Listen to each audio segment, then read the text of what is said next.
आमचे बापू. लेखन प्राचार्य प्रशांत पाटील. अभिवाचन दत्ता सरदेशमुख. आमचे बापू.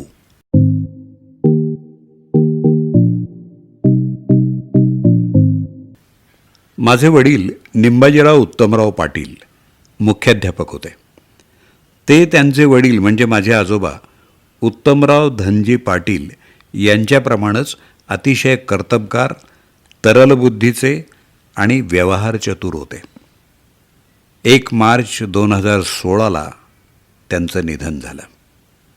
संपूर्ण आयुष्यभर त्यांनी विविध क्षेत्रात स्वतःला व्यस्त ठेवलं होतं. त्यांचं निधन झालं त्याच्या 1 तास आधी ते शेतावर जाऊन आले होते. बापूंना वर्तमानपत्र वाचनाची खूप आवड होती. आमच्याकडे 7-8 पेपर येतात. सकाळी ते 5:30लाच पेपरवाल्याची वाट पाहत असत आणि त्याला उशीर झाला तर त्याला बोलणं ऐकावं लागे. सोफ्यावर पेपरचं पहिलं वाचन व्हायचं. पेपर वाचतानाच ते पाणी आण, चहा आण असं फरमान सोडायचे. जेवण झाल्यावर आराम खुर्चीवर दुसऱ्यांदा पेपर वाचन होत असे आणि संध्याकाळी बंगल्याबाहेर खुर्ची टाकून पेपर वाचन होत असे.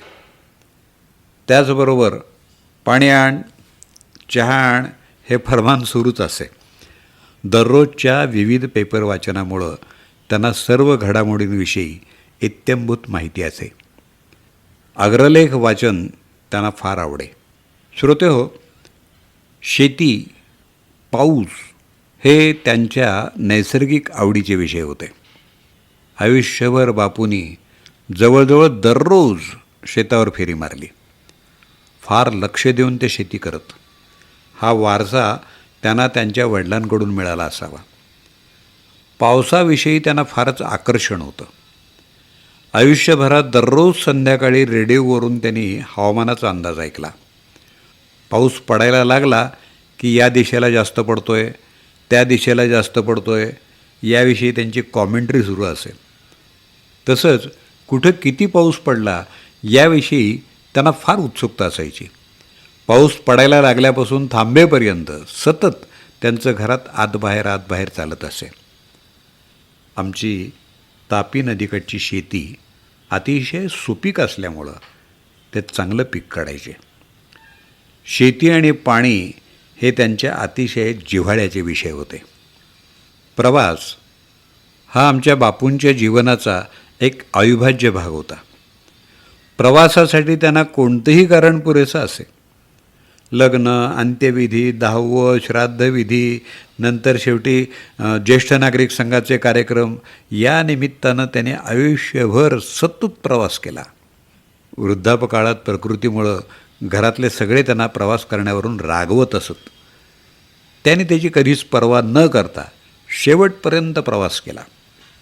श्रोतेहो, कोणतंही इलेक्शन आलं की बापूंच्या त्या अंगात भिनत असे. ते सतत अनेक लोकांशी बोलत, इलेक्शनमध्ये काय शक्य आहे त्याचा अंदाज घेत, स्वतःचा इलेक्शनचा अंदाज वर्तवत. त्यांची इलेक्शन विश्लेषण करायची स्वतःची एक पद्धत होती. त्यांनी वर्तवलेले अंदाज अनेक वेळा तंतोतंत खरे ठरत.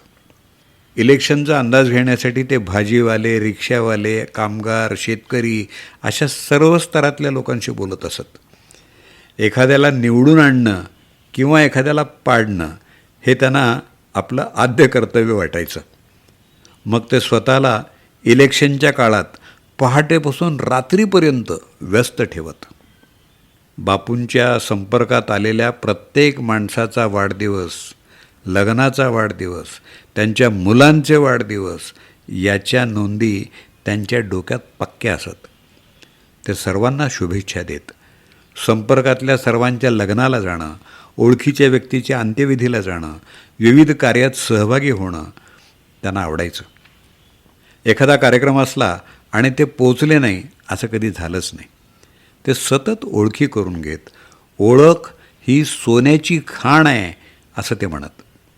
कोणत्याही गावात गेलं तर ओळखीच्या संपर्कातल्या प्रत्येक व्यक्तीला ते भेटत आणि त्यांनी त्यांचा जनसंपर्क अगदी अखेरपर्यंत जपला हे महत्त्वाचं. श्रोतेहो, बापूंना आमच्या चहा हा अतिशय प्रिय. बापूंचा आहार अतिशय कमी होता. ते 2 वेळाच जेवत. त्या व्यतिरिक्त कधीही काहीही खात नसत. परंतु त्यांना चहा प्यायला खूप आवडायचं. दिवसातून 7-8 वेळा ते चहा पीत. बाहेरून आलं की सतत आईला किंवा सारिकाला चहा ठेवायला सांगत. त्यांना कोणत्याही गोष्टीचा आनंद झाला की लगेच ते चहा ठेवा असं फरमान सोडत. बापू स्वतः शिक्षक असल्यामुळं त्यांना शिक्षणाची फार आवड होती. ते अतिशय वक्तशीर शिक्षक होते. आम्हा सर्व भावंडांच्या शिक्षणात त्यांनी खूप लक्ष घातलं. लग्न झाल्यानंतर आईचं शिक्षण पूर्ण केलं. संपर्कातल्या सर्वांच्या मुलांना त्यांनी शिक्षणाकरता मार्गदर्शन केलं. पदरचे पैसे खर्च केले. त्यांना सर्व प्रकारच्या शिक्षणाविषयी माहिती असे. ते आपल्या संपर्कातल्या सर्वांना या माहितीचा फायदा करून देत. श्रोते हो, मांसाहार प्रेम बापूंचं त्याबद्दलही सांगतो. बापूंनी आयुष्यभर बुधवारी संध्याकाळी मासे आणि रविवारी मटण आणलं. मासे आणि मटण आपल्यापेक्षा चांगलं कुणीही आणू शकत नाही असा त्यांचा विश्वास होता. काही वेळा माशांच्या किमतीपेक्षा मासे आणण्याचा खर्च जास्त व्हायचा. तरीसुद्धा हौसेखातर ते तसं करायचे. दोंडाईच्याहून 12 किलोमीटरवर सारंगखेड्याला मासे घ्यायला ते जायचे. तर नाशिकला सातपूर आणि दूरवर मासे आणायला जायचे. उत्कृष्ट फळं जिथं मिळत असतील तिथं दूरपर्यंत जाऊन ते फळं आणायचे. तर बापूंची पदयात्रा. बापूंना पायी चालायची खूपच आवड होती. दिवसातून 4-5 वेळा ते शेतात, गावात, मार्केटमध्ये पायी जाऊन यायचे. शेतीचा माल विकायला जाताना गाड्याबरोबर पायी चालायचे. दिवसभर सतत पायी चालण्याचा त्यांना नादच होता. या पदयात्रेच्या सवयीमुळं ते तंदुरुस्त राहिले. सार्वजनिक कामात कुणीही चुकीचं वागलं तर त्याचा जाहीर पाणउतारा करणं ते स्वतःचं कर्तव्यच समजायचे. अशावेळी ते कोणाचाही मुलाहिजा ठेवत नसत आणि होणाऱ्या परिणामांची तमा बाळगत नसत. समाजसेवा. आपल्या संपर्कातल्या माणसांचं आयुष्यात जे काम असेल त्याला आपण मदत करणं हे आपलं कर्तव्य आहे असं ते मानत. त्यामुळं लोकांना बँकेकडून कर्ज मिळवून देणं, नोकरी लावून देणं, शाळा महाविद्यालयात प्रवेश मिळवून देणं, लग्न जमवणं, लोकांच्या वैयक्तिक आयुष्यातल्या अडचणी सोडवण्याचा प्रयत्न करणं अशी कामं त्याने आयुष्यभर केली. बापूंचे छंद ही त्यांची नैसर्गिक आवड असल्यामुळं संपूर्ण आयुष्यात त्यांना कधीही कंटाळा आला नाही. त्यांनी थकलो असे शब्द कधीच काढले नाहीत. अतिव्यस्तता हा त्यांचा आयुष्यभर स्थायी भाव राहिला. बापू व्यवहारात अतिशय चतुर होते. संपूर्ण आयुष्यात कोणत्याही व्यवहारात कधीच त्यांची फसवणूक झाली नाही. त्यांनी आपल्या कर्तबगारीवर आपले छंद जपले, मुलांना शिकवलं, मालमत्ता जमा केली. बापू अतिशय समृद्ध आणि परिपूर्ण आयुष्य जगले. आज जरी बापू आमच्याबरोबर नसले तरी त्यांनी दिलेल्या संस्कारात आम्ही त्यांचा वारसा पुढं चालवण्याचा प्रयत्न करत आहोत. त्यांचा आशीर्वाद आमच्या पाठीशी आहे.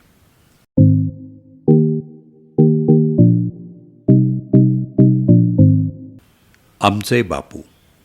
आपल्या वडिलांचा विविध अंगांना परिचय करून देणाऱ्या लेखाचं वाचन आत्ताच आपण ऐकलं.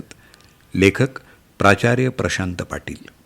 त्यांचा मोबाईल नंबर 9511859939.